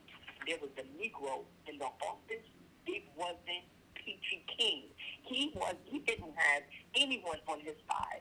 Let's go to criminal justice. The incarceration rate for African American men and women fell during each year of Obama's administration and were at the lowest point in over 2 decades. The number of juveniles in secure detention has been reduced dramatically over the last decade. The president ordered the Justice Department to ban the use of solitary confinement for juveniles held in federal custody. Listen, he did his job. Did he come into the homes of black folks and say, hey, lazy folks, get up and get out? And neither was that his responsibility. And if we are really understanding it for what it is, he was the president of the United States, not the president of the black states, right? This is ridiculous. But I just wanted to say that because we act like he might not have done as much, I guess, as we wanted him to. But let's not act like he went in there and turned his black back on the Negro, because that just ain't true. That's not factual. That's emotional. That's just emotional, right? Because I guess we was all supposed to get rich in 8 years under Obama, and that's just unrealistic, okay? But back to Jay and this, people can change. When people change, they talk different, they walk different, and they do different. And you can't tell me that Trump has changed, right? When they were able to prove that those 5 black boys had not committed that, he would not change his tune. He still said they were guilty. He never said, I made a mistake, and I'm going to fix that mistake by just admitting what an injustice and how bad it was for me to take out that full-page ad and ask that they be hung. Talk about them like they were animals. That, if he doesn't change, right, then what are we even talking about, right? But here you got this dude, and I hate to defend Joe Biden because I don't want to defend Joe Biden, but up against this dude, there is the defense, right? If Joe Biden, but Joe Biden gets credit for everything that I just listed that Donald Trump did for black folks because he was there, and whether he was a part of it, he was on the sidelines of it, it was in an administration, but he was the vice president of this country, and yes, we have to give him credit for those things as well, right? Now let's move out of black world. Let's move out of black world and just talk about 2 men running for the president of the United States. One man thinks that stealth fighters disappear in midair. One man can't right? He doesn't know anything about politics. He's damn near illiterate, right? He is not a president. He makes us look bad. Here in our country, he's tore up relationships with our allies in other countries. They're all laughing at us, y'all. They're all laughing at us. He has put the country behind the eight ball. He has lost respect for this country. So when you are perpetuating a messaging that says one over the other, if we admit that both of them ain't the S word, right? Then you would only have to go on what's the better choice, right? Not that even the lesser of two evils, but what's just the better choice? If Joe Biden stood up last night and said, these are the things I'm going to do for the black community, tell me what Trump said last night he was going to do. Because he gave no plan for the black community. He just said, That's right. born for the black community since Lincoln. He didn't say what he was going to move forward to do. He didn't tell a plan. He has no plan on health care. He just keeps saying, I got a plan that never comes through, right? Those things are important, and anything else to me is rhetoric. I don't care if he hung with 15 black people. So, what is that? So my question is then, if all these plans, did they just happen to happen in 2020? These problems didn't exist back when he was vice All these president? plans, just clarify. When you say all these plans, do you mean for Biden or do you mean for Trump? Because I don't know. Biden, for Biden. Biden is saying that he has all these plans, and and I changed my view on this and that, and why? And all these problems that he's trying to address at this point existed when he was vice president. Why not address them at that point? He's not vice president anymore. He's running for president. Your word's back to you, right? Your word's back to you. He doesn't have. We can't say that he made a change as a man. That's what you mean. But what I'm saying is, what I'm saying is, so it's okay for Biden to change, but it's not okay for President Trump to change, right? No, That's not what she said. That's not what she said. She said that Biden has showed change and Donald Trump has not. Let me finish, dude. Okay. Calm down. Go ahead. Finish. So what I'm saying is that, at the end of the day, all these problems that Biden is saying that he's going to solve now existed while he was vice president. Why I just gave you a rundown of what he did for black folks. Not what he did for black folks. I'm talking about in general. I'm not speaking in particular to any group at all. I'm just talking about in general. He's saying that he's going to do all these changes. Some of them, yes, are in regards to the black community and minority community. Yes, 100%. You're right about that. I'm not taking that away. But what I'm saying is all those issues existed back then. He should have addressed them while he was vice president because nothing changed. Nothing happened. Jay. Let me just finish. Okay. Finish. Go ahead. Okay. Please. So what I'm saying is, now all of a sudden he wants to change, right? The only reason, let's just face it, the only reason that Biden is the presidential person for the Democratic Party is because they stole it from Bernie. The manipulation behind it all. That's just the fact. Because if it was set up the proper way, if Gorbachev would have stayed on and the Gable would have stayed on, chances are Bernie would have won. Because those let me just finish. I think we've. Look how you spent that. You spent it, and now Yeah. we're talking about. Yeah, I think we've moved. Yeah. I can only. I'm 18 days. I can only keep focused to the 18 days, right? I'm not voting for, and I'm going to say this, right? I didn't vote for Biden in the primary, right? I voted for girl Elizabeth Warren. That's who I felt was better than anyone on that stage, right? And that's a whole nother conversation in a whole nother place, right? So let me just finish my point real quick. Let me just finish my point real quick. What I'm trying to say is here we have a party that manipulates. The Republican Party chose their candidate. Hence, that's why Trump became the nominee back in 2016. We chose who we want. The Republican Party, right? When he was running, let me just finish.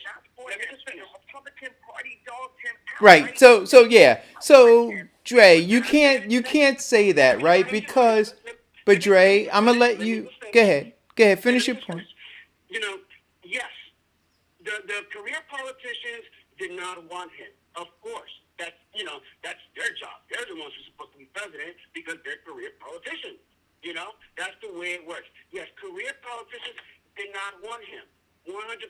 But ultimately, the Republican constituents did. That's why he became. But that's not what you said. You said. So let's be clear about what you said. You said the Republican Party chose him. It's not what happened. I should have been asking you, Eric. I should have. You know what? I should have clarified that. We, as the Republican constituents, the voters that get to choose who we want to represent us. Yes, we did. No, you chose him, yes, but the Republican Party was as manipulative as could be in trying to prevent you from choosing him, right? Let's not get it twisted. And wait a minute, and beyond that, the Republican Party even now is being manipulative, right? Because they don't believe him and believe in him. They're rolling with him, hoping to just get reelected, right? So when you say that the Democratic Party is manipulative, I'm saying no, both are manipulative in that at the end of the day, the politicians, their job is to get reelected, right? That's all they see. And so whatever it is they need to do that, right? That is the end game for them, to get reelected. And so they will manipulate any and everybody to do that. So I just wanted to clarify that, because you said Democrat Party is manipulative, so the Republican Party isn't equally. But at least, what I'm trying to say, Eric, is that ultimately we chose who we wanted. And, no matter what these established politicians tried to do, they went against it, they badmouthed them, they did whatever they wanted. Sure. But ultimately, the constituents chose who they wanted. Sure. And they wanted Donald Trump to represent them. Sure. I don't disagree with that. But what I'm saying is, ultimately, the Democratic Party manipulatively did what they did. They stole the nomination from Bernie. We won't be having this conversation today about Bernie versus Trump. Jay, really quick. You keep saying that the Democratic Party stole it from Bernie. And here is the truth and the facts. Now, Bernie Sanders was actually winning. He was doing very well. And Bernie Sanders was roughly 72 electoral votes from reaching a point of no return where nobody else could touch him in the primaries. Then came Clyburn, and he endorsed Biden. Biden killed North Carolina. The next thing you know, Biden killed the next state. Right. And then he killed the next state to the point where... Did he win North Carolina? Well, he didn't win North Carolina because... Was it because Klobuchar stepped out of the game and the gay one also stepped out of the game? So, no. But what Vincent is saying is this. So we could say that there was political wrangling and political maneuvering, right? We could say all of that. And that is all true. But they didn't steal the election. It's the game, right? So they played a better game of politics, right? They had... But you're saying that he stole it, which is a very inaccurate fact. Yeah. So and look... Politics, and he played it better. He played it better, right? And that is what happened. So the DNC played it. No, that's 100% correct. No. The DNC had nothing to do with it. Well, that's not true. The DNC had a ton to do with it. So, but still, at the end of the day, it's politics and it's dirty and it's grimy, right? And right, and but he played it better. Right, and that's right. He was grimier and dirtier. So, but on both sides. So, but on both sides, and that's true. So we're not going to give an assessment that it was stolen. Now, there are a lot of people.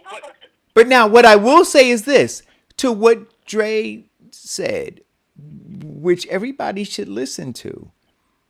He said, we chose our guy. Right?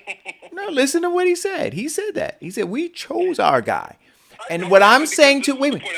No, but what I'm saying is this 1.4 million people last election said, we ain't choosing nobody. And what I'm saying to you right now is those people still don't have a guy. They don't have a guy. They don't have somebody who stood up and said, I'm going to be your guy. They just said, just don't vote for that guy. But they didn't stand up and say, I'm going to be your guy. And there lies the issue. Listen to what Dre said. This guy who's a Trump supporter is on the air with us saying, yo, I'm telling you what motivated me. And I'm saying on the other side, guys, there is no motivation. And your belief is that the only motivation is going to be to get rid of this other guy. The best picture is we chose our guy, right? So we keep acting like that there wasn't a woman running against a man. Oh, yes, there was. Trump dumped for Billy Bob Thornton, right? Her name could have been Phil, Jack, Jamie, or Jean, right? No. She wasn't becoming the president of the United States. That's absolutely right. And that is both Democrat and Republican, right? This country in 2016 made it clear that they weren't ready. This is the sad part about it, right? Women will vote for a man over a woman every day, all day, locally, nationally. That's just where we are. I agree, Jody. That was 100% correct. I agree. And I'm going to take it even a little bit further. I felt that Hillary should have won the nomination when she was going against Obama. Considering she was the more position person. Who cares, right? I don't agree. I say this every day, so you're not hurting my feelings, okay? I'm a woman first. I feel like a woman should have listened. As far as I'm concerned, I think she should have won the first time. By 45 of men. And it should have been a woman. Every day, all day. She should have won over a black woman, a black man, an orange man, a green man, or a yellow man. We should just be in that space. When people talk about failures of this country, the one thing that we got going, and there is no argument on this, 45 men have failed this country. Period. End of story, right? So we can't keep saying, when we say, oh, they had their guy, it wouldn't have really mattered. It just wouldn't have really mattered. If, as long as that was the woman, she could have been a black woman, she could have been a green woman, she could have been a blue woman. It really wouldn't have mattered. We're just not ready for that. Why we're still there, I don't know. But as a woman, yeah, she was, Hillary Clinton was the most qualified human being to ever run for the office of president. Since Thomas Jefferson. She's absolutely right. She was more qualified than any man that had held the office and any man that has run for the office ever since. She was the most qualified person to run. And this country said, we don't care how qualified she is. If she ain't a third-legged beast, she can't run our country. And we're here now, right? But so that argument about that was a defection from the Democratic Party, no, that was just a regular occurrence in this country, right? So now these two men who aren't very impressive are running for president. But yet there is one that is more impressive than the other. There is one that you can actually trust a little more than the other. For our community, right? Anybody who says that my people shouldn't live in a building should have never been the president of this United States. In 2016.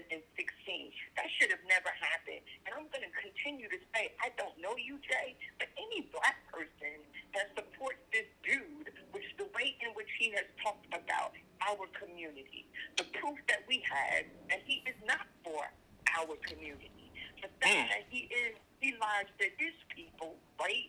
So you know he don't care about our people. This is ridiculous.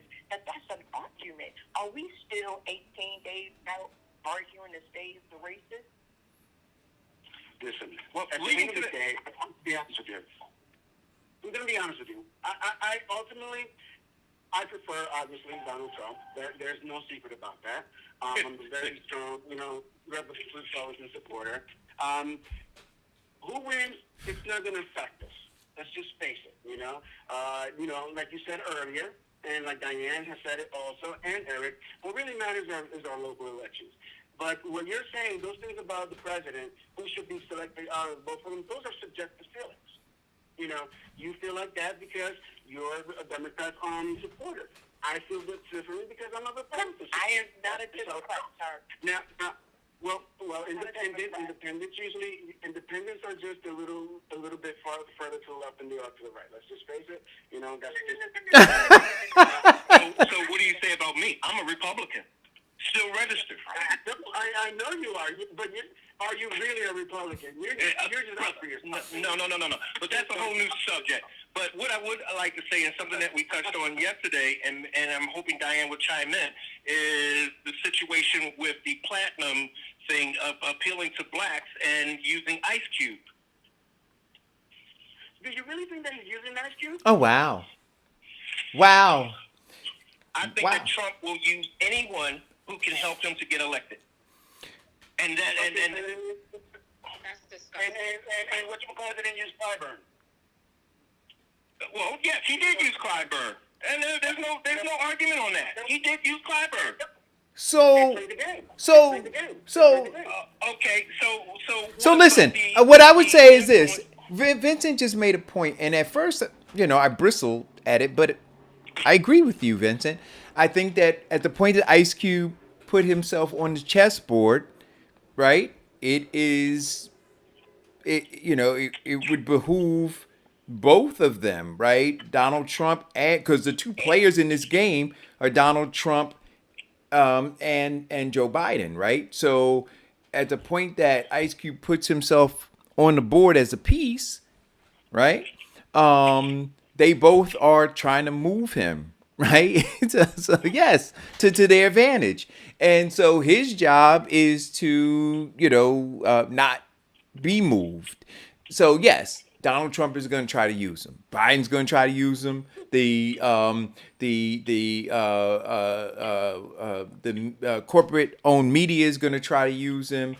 Fox News is going to try to use. They're all going to try to use him.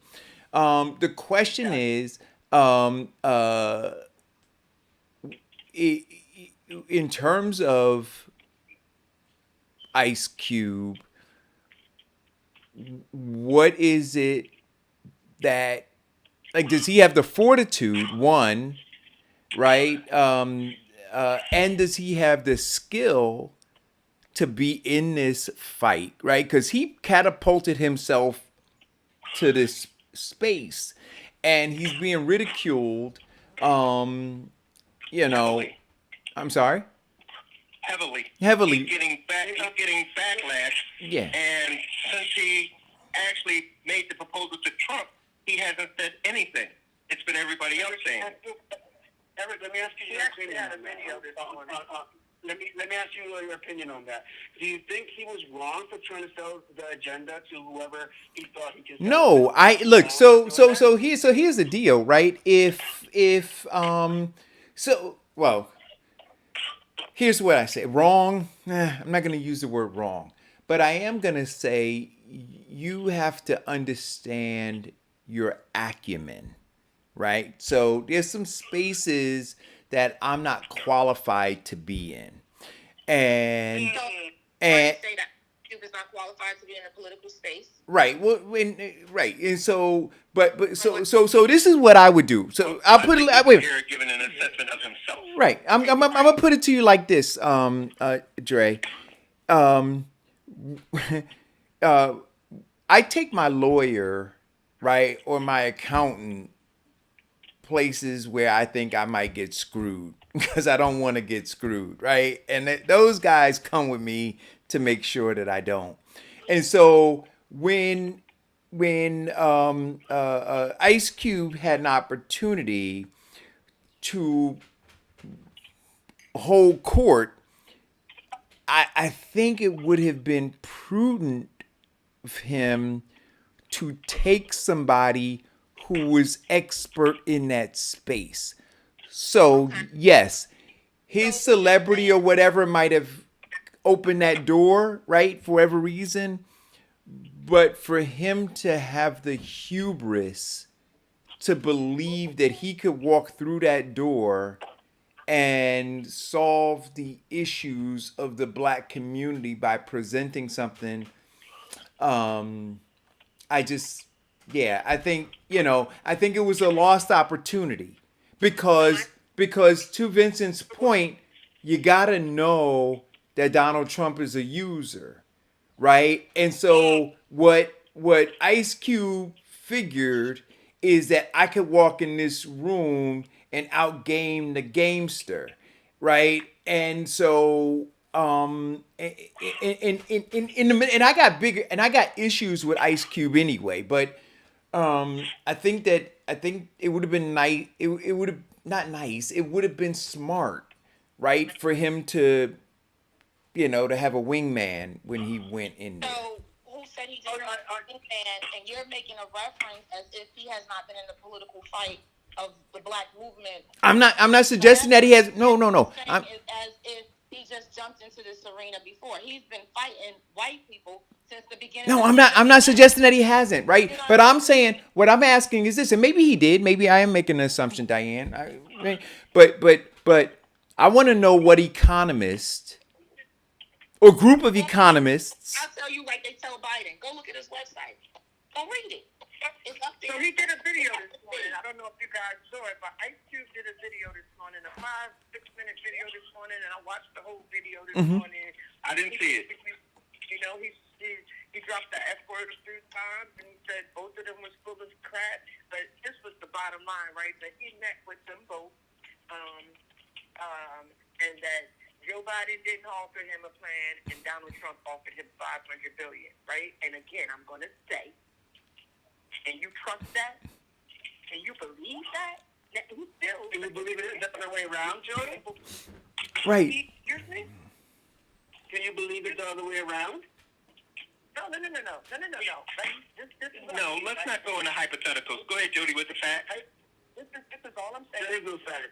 If you told me 4 years ago, I am going to strike Obamacare and give you a health plan, and you didn't, and then 4 months ago you said I got a health plan and I'm going to launch it in 2 weeks, and you didn't, and then 2 weeks later you said I'm going to launch it next week, and you didn't. You're the president of the United States, I remember, right? And you just keep saying I got this health plan and we've never seen it, and I really supposed to believe. And you said you didn't want me in your neighborhoods, right? You want people that I'm going to come in the neighborhoods, make it dirty, make it filthy, and bring crime.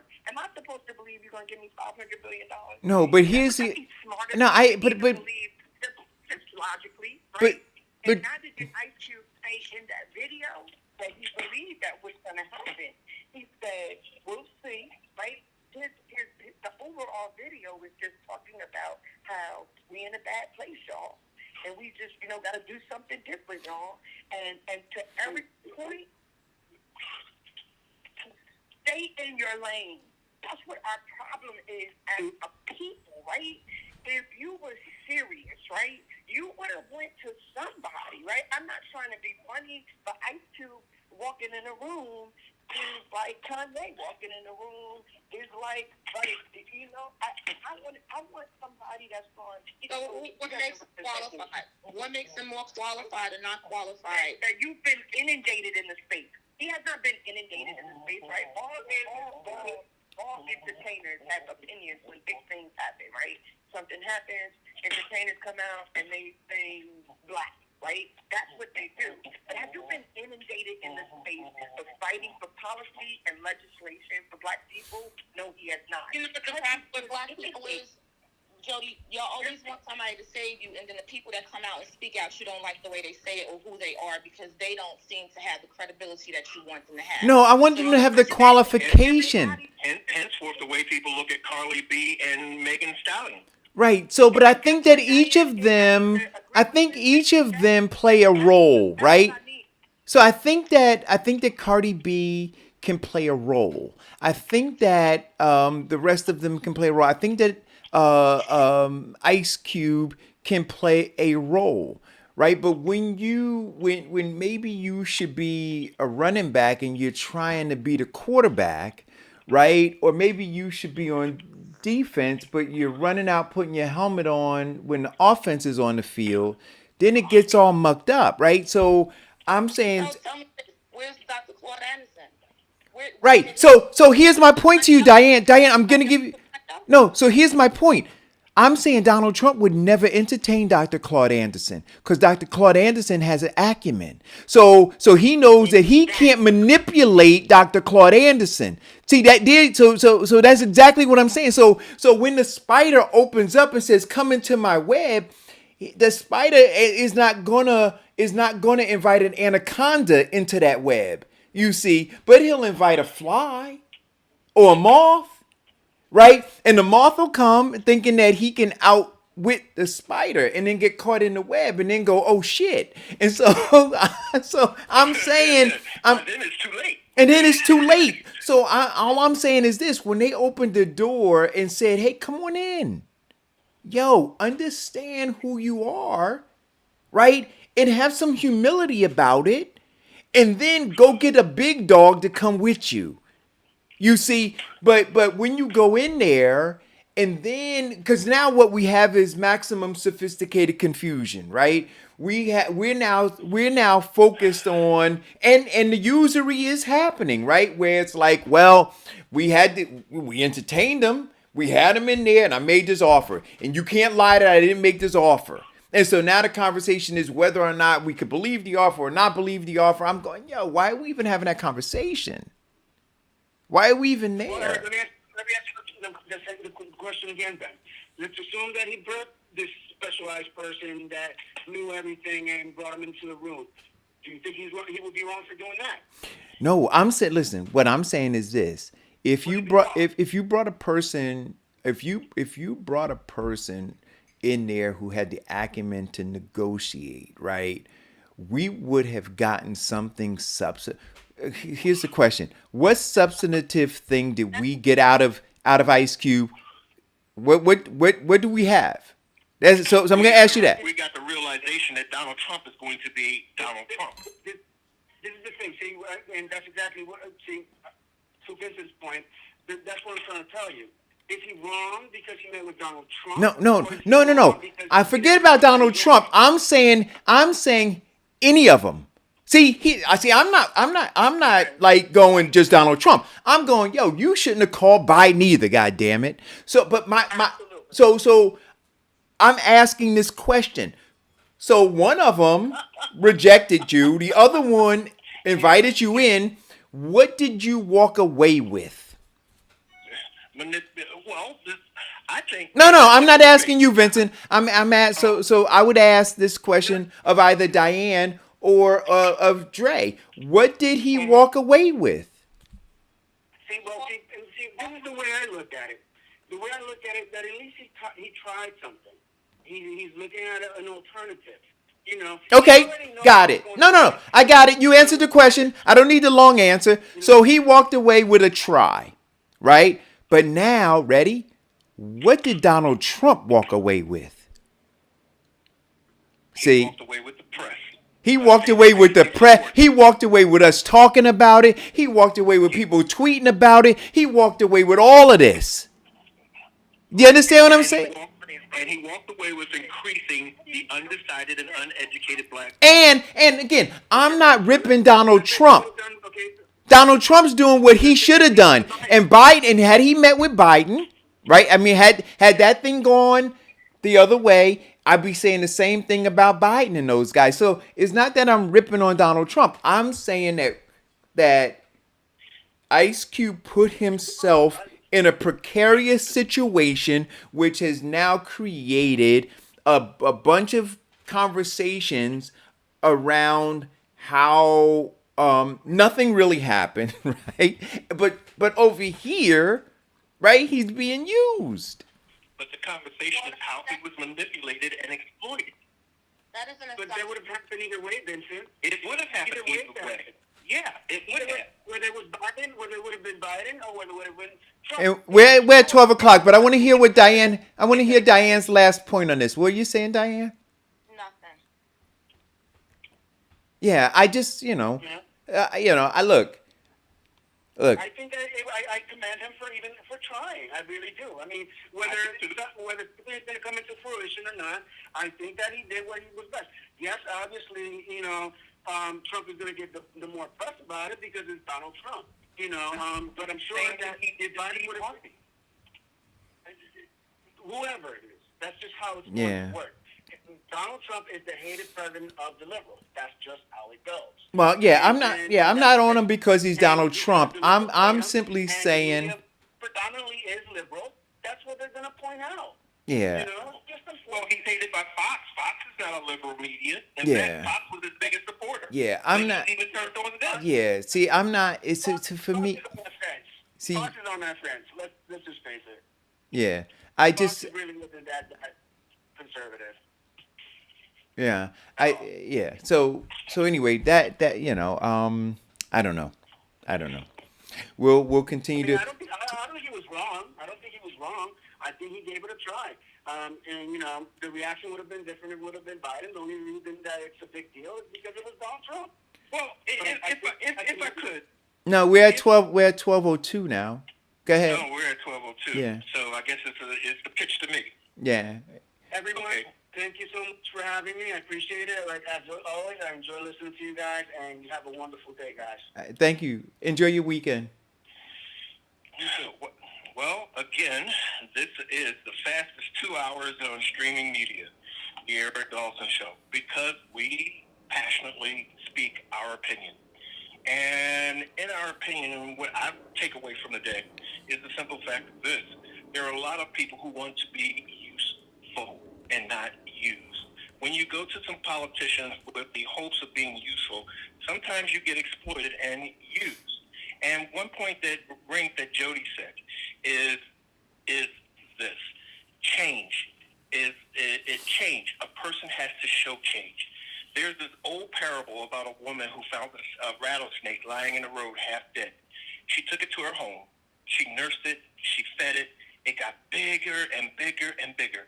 And then one day she came in and couldn't find the snake, and the snake attacked her and bit her. And then he bit her again and again. And as she laid there dying with her last breath, the snake slithered up on her chest, looked her in the eye, and she asked the snake, why? Why did you do this? I was so good to you. And the snake said to her, you knew what I was when you found me dead on the road.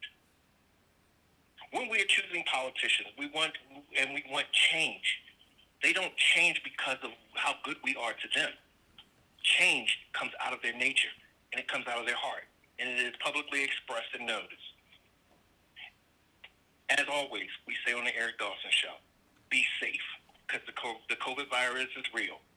Keep your distance, because now we're going to a 30% increase in COVID virus cases. Wash your hands. Wear your mask. And above all, use your mail-in ballots to vote, because voting is how we get change. And not just for the president, but vote down line. Let's get rid of some of them do-nothing Democrats, and let's bring in change.